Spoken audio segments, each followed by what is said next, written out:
Are you a car enthusiast or a do-it-yourself mechanic? Boy, do I have a deal for you. I have found a place that believes in what I believe in. They stand for conservative values. They don't go after that woke agenda. Plus, they have the best prices in auto parts. Get your parts where I get them, Kane Auto Supply. No more running around town trying to find the right parts. They're on their way to me.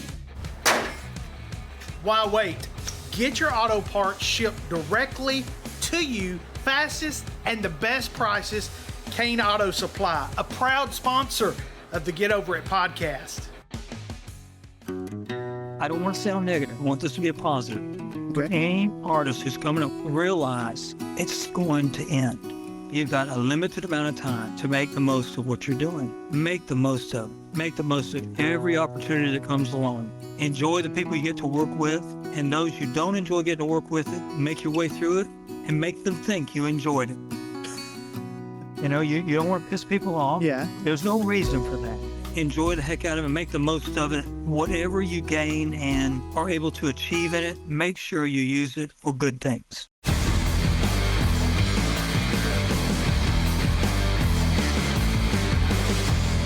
It's that time again, comedian Mickey Bell, time for another Get Over It episode. Are you having fun with these? Because I am. I am meeting some very cool people, and you're getting to meet them as well. We're coming into your living room, your bedroom, hopefully not your bathroom, wherever you are watching. It is going to be fun.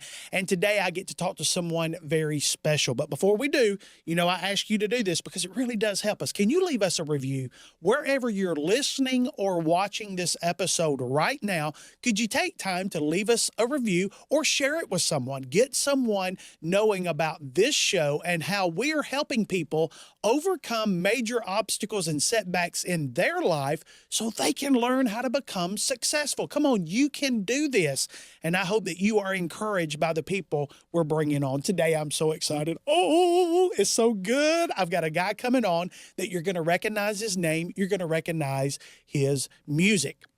What I can't wait for you to hear is his story. John Berry is on the show today, and he's going to help us and you get over it. John Berry, oh my goodness. I mean, I'm actually getting to sit here and talk with you. Thank you so much for taking the time to join us. Man, I'm tickled to be with you. When I see a guy that had roots in South Carolina, Georgia, Nashville, Tennessee, my goodness. I mean, that's a good Southern boy right there. And sure enough, Southern. That all affects some music there. Yeah, you got Southern soul. Southern soul. So tell me about your childhood, where you grew up. What was life like then? I was born in Aiken, South Carolina, and lived there until I was 8. And just had great parents and great brother, older brother and sister, and just great. A little neighborhood we lived in. We had great neighbors live behind us, the Andersons, and the Payne family that lived next door, Sergeant Payne, his family lived next door. And then we had 5 aunts and uncles that lived in the neighborhood. Oh, my. And then other extended families. So there were lots of Berries and associated Berries in the neighborhood. So I could, I can remember, 5 years old walking down the street to my Aunt Jessie's house.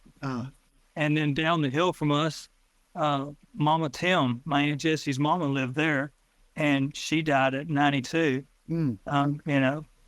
Just a lot of family, immediate family, all right around us, and that's where we grew up. And then as a kid, we moved to Atlanta, Georgia, and my dad had a change of jobs, and so we moved to Atlanta. We lived when I lived in Aiken.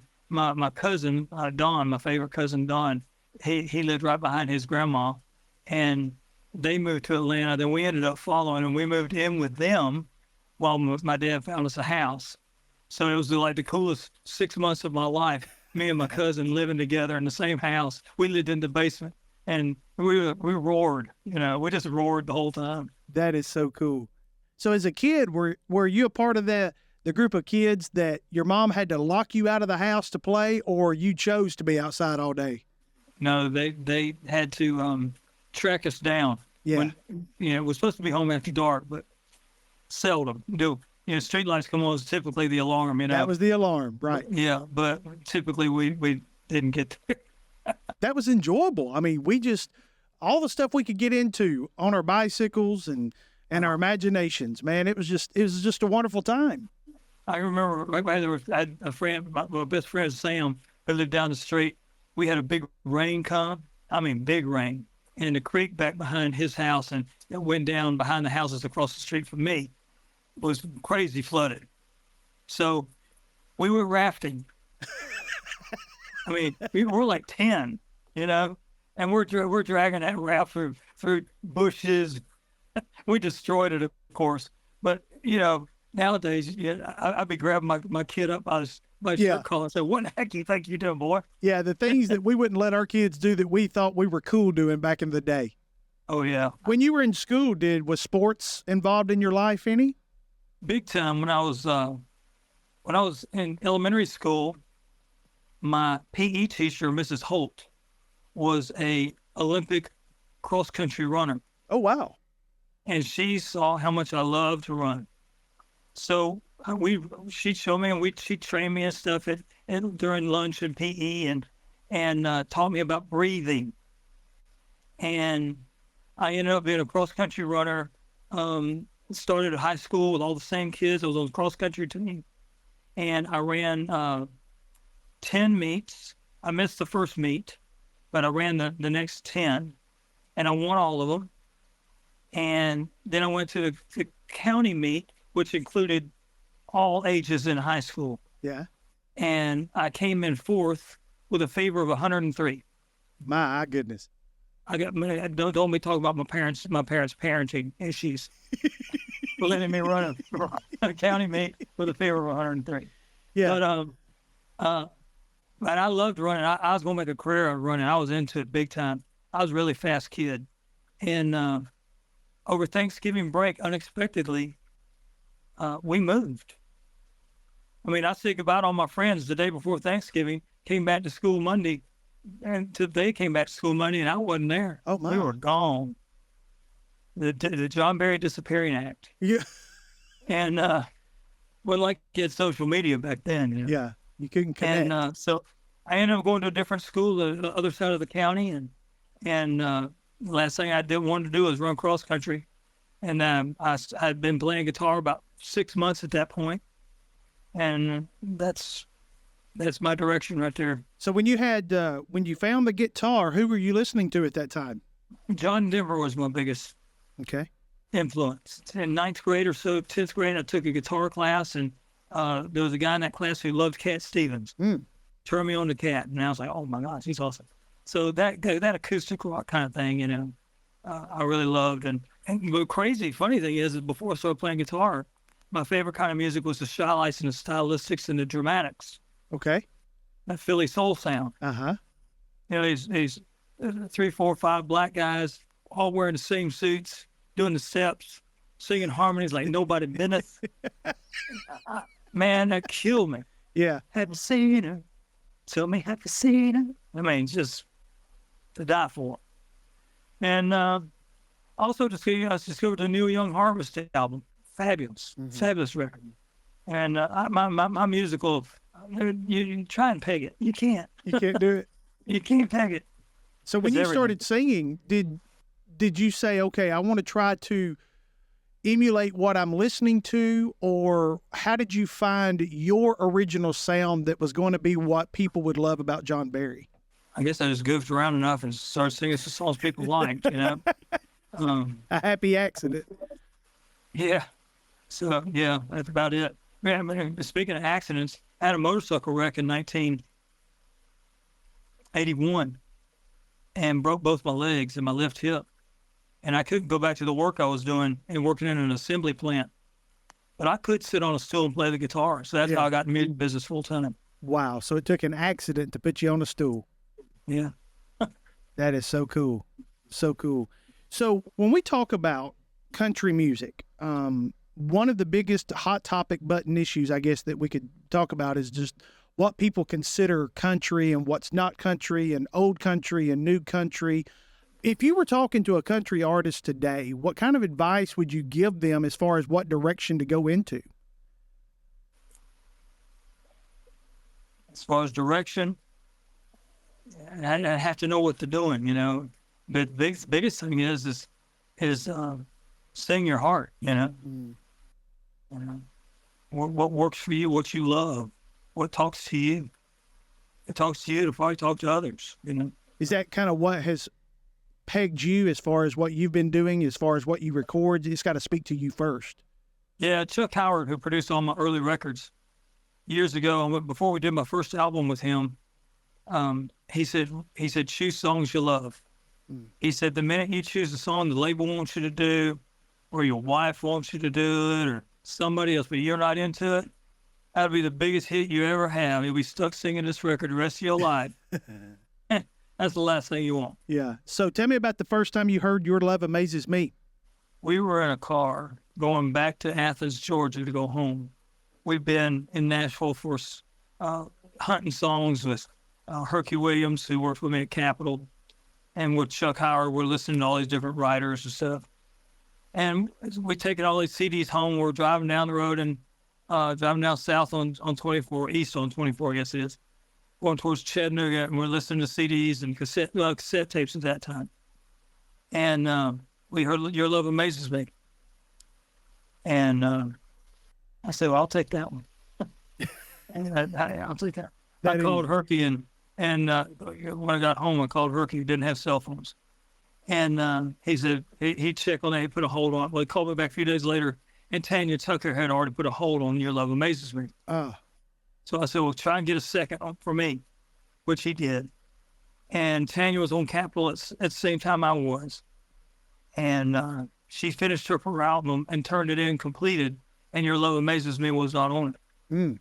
So I feel fortunate that I got it. Only deal is every time I see Tanya, she reminds me that I owe her. That you owe her what? Yeah, and you owe me big. Yeah. When I was struggling with my mental health, one of the biggest obstacles I had to overcome was being willing to talk to someone. And for some of you, you may be in that same state where you don't want to leave your home. You don't trust anyone in your community that you can talk with. I want to introduce you to BetterHelp.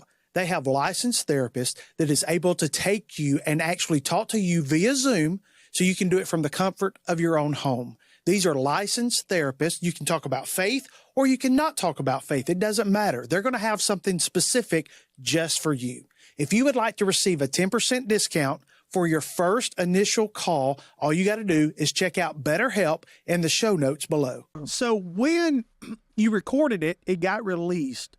When did you realize, okay, this is going to be a song I'm going to be known for?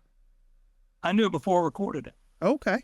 I was playing clubs in Athens, and we would play that song. We're playing college club. Our goal was for it to roar from the time we started till we quit. And we'd throw that song in the middle of the set, and you could hear a pin drop. 3.5 minutes. And then they go back to roaring again. But man, you could just tell there was something there. And we started playing that song out all the time, and everywhere we played, people requesting it. Never heard it recorded. And so we knew we were on something strong. And that's before you had social media, so it wasn't like they could hear the song on TikTok or YouTube or any other platform. I mean, they had to hear it live if they heard it. Yeah, that was it. How much has the social media changed the game in country music? It's changed the game in all music. I mean, there's people out there who don't know what a record label is. There's recording artists out there that they never had a record deal, don't want a record deal. They're just doing their thing. So, and that was almost unheard of. So whenever you look at the journey you had to get to where you are versus the journey they're getting to take, which would you prefer? I'd take what they're taking. Buck Owens told me one time, he said, if I can give you one piece of advice, own your masters. Yeah. Get your masters. If there's any way you can get them, get your masters. He said, that's your music, man. He said, you paid for it. They may pay for it first, but you've paid them back, I promise. Yeah, over and over. And so I do, of course, I've been making my own records longer than I had record deals. I did 6 albums before I got a record deal. most of them sucked, but I did. I did 6. Just be honest with me, John. Just tell me how you feel about it. Well, there's some of them I hope you never hear. Or have to be, there are torture groups in Middle East that make people listen to my records, my early records there. But my first album's called Humble Beginnings, and there's a reason. Yeah. But since I quit making, my last album with the label was back in 2000, something like that. It was with an independent label, Part 21 Records, which is owned by Miles Copeland.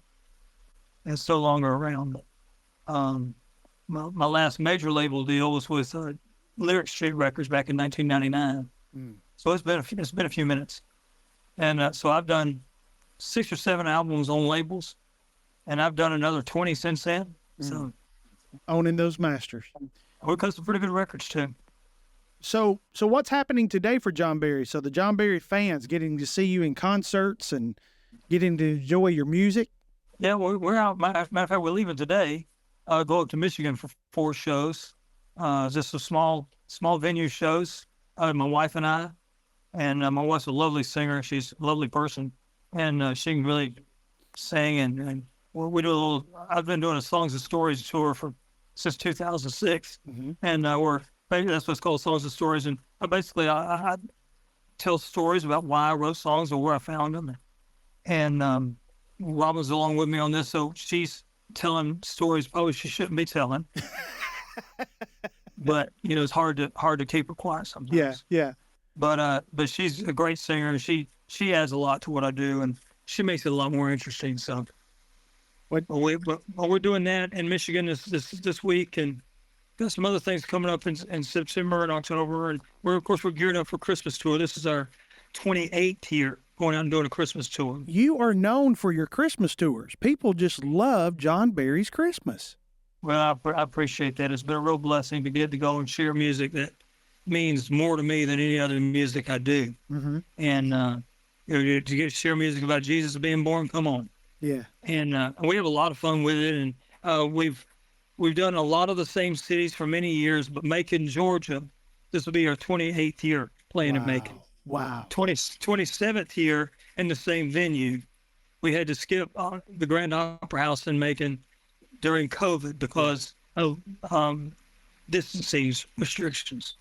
But the mayor didn't want us to not be in Macon, so he moved it to City Auditorium, which seats 3 times as many people.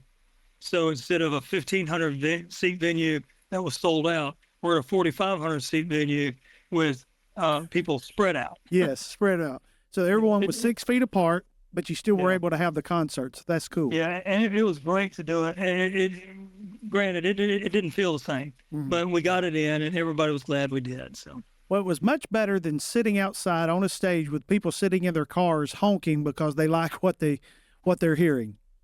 That's cold.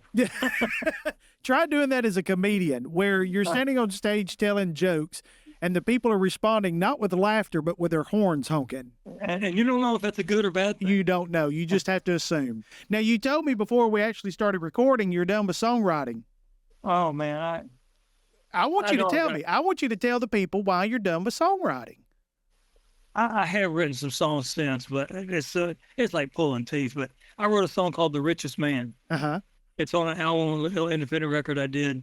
It is, in my opinion, the finest song I've ever had a hand in writing. I wrote it with Liz Hingber and Will Robinson. And it's a song about my dad. And the first verse is, I knew a man thought he had it all. 40-foot yacht, had the whole wide world at his beck and call. Yeah, I knew a man who thought he had it all. But the richest man I ever knew made a living with his hands. Oh, I can't remember it. I can't remember without melody going. I can't find it. But it's just the difference between what really makes people happy and brings them joy in their lives, right, and what doesn't. Well, I wanted to talk about it because I want to be single-handedly responsible for somebody picking up this song. I want you to be doing an interview going, I was doing this podcast with this little comedian that I've never heard before. He asked me about this song. Somebody saw it. It got recorded. It's made me millions. Well, the second part of the most important part of the second chorus is the second part of the verse is, but the richest man I ever knew made a living with his hands. Wore $13 pair of boots, sporting the farmer's tan. Early in the morning, I'd hear him loading up his tools, and in a rusty old Chevy, I'd ride to school. With the richest man I ever knew. So that's Oh, yeah. So it's too early to be singing, and I'm sorry, wrong key. But Well, anyway, the thing is, whenever you book John Barry, you never know what variation of a concert you're going to get. You could get one with the band, you could get the wife, you could get a Christmas. yeah, we do lots of stuff. We go out and we do our band stuff, which is, you know, we John Barry live show, and we do John Barry songs and stories, which is typically just me or me and my wife. Maybe our bass player Michael will be with us, and then we have our Christmas dates. And for a number of years, we did a love songs tour, basically from the month of February, and which I do not understand why promoters have not been interested in that tour. It was so successful those 3 or 4 years we did it. It was centered, of course, on Valentine's, and the promotion for it. Tell me if this doesn't sound like a good promotion. Okay. You buy a pair of tickets. It comes in a greeting card. Your Love Amazes Me CD is in the greeting card. And you give it to your loved one as a early Valentine's present or a Valentine's present for a concert after Valentine's. And it has a pair of tickets to the show. Well, yeah. Is that? And you get the CD. The CD comes with the ticket. And I would donate the CDs to the theater. And no one's picking up on this? It's like, hello, is it just me? So, but anyway. Are you not bathing before these dates? Why are people not picking these up? I don't know. That's marketing gold right there. John Barry, the hardest man to book. Also, don't forget, we have our gospel tour. Yes, you do. We did that record, Find My Joy, that Steve Dorff produced. And it's a collection of gospel old hymns and new songs that are recorded much like my Christmas music had been recorded. It was done with a 45-piece string orchestra and a small band. And one song was done with the Utah Symphony. And so it was just really just a beautiful, beautiful project. So pretty much if you want John Barry will do anything. Just invite him. Yeah, just invite. I'll weed your garden, whatever. Whatever you need. I'll sing while I'm gardening. So what have you learned? When you look at your career, the lessons you've learned, what is the one thing you can take away from your journey in country music? I don't want to sound negative. Okay. I just want this to be a positive. Okay. For any artist who's coming up, I want this to be a positive. Pretend like, well, no, don't pretend. Realize it's going to end.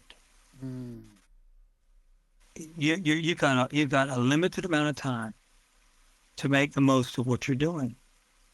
Make the most of it. Make the most of every opportunity that comes along, and enjoy the people you get to work with, and those you don't enjoy getting to work with it, make your way through it, and make them think you enjoyed it. You know, you don't want to piss people off. Yeah. There's no reason for that. You know, and just enjoy the heck out of it, make the most of it, and whatever you gain and are able to achieve in it, make sure you use it for good things. That is so good. Well, John Barry, you have been a delight. I know that you are very busy. You're getting ready to hit the road, and I just want to thank you for taking the time out to talk with me. I have enjoyed this. I can't wait to see you on the road, whether it's Valentine's, gospel concert, stories and songs, the band, in the garden, wherever it may be. I cannot wait to see you.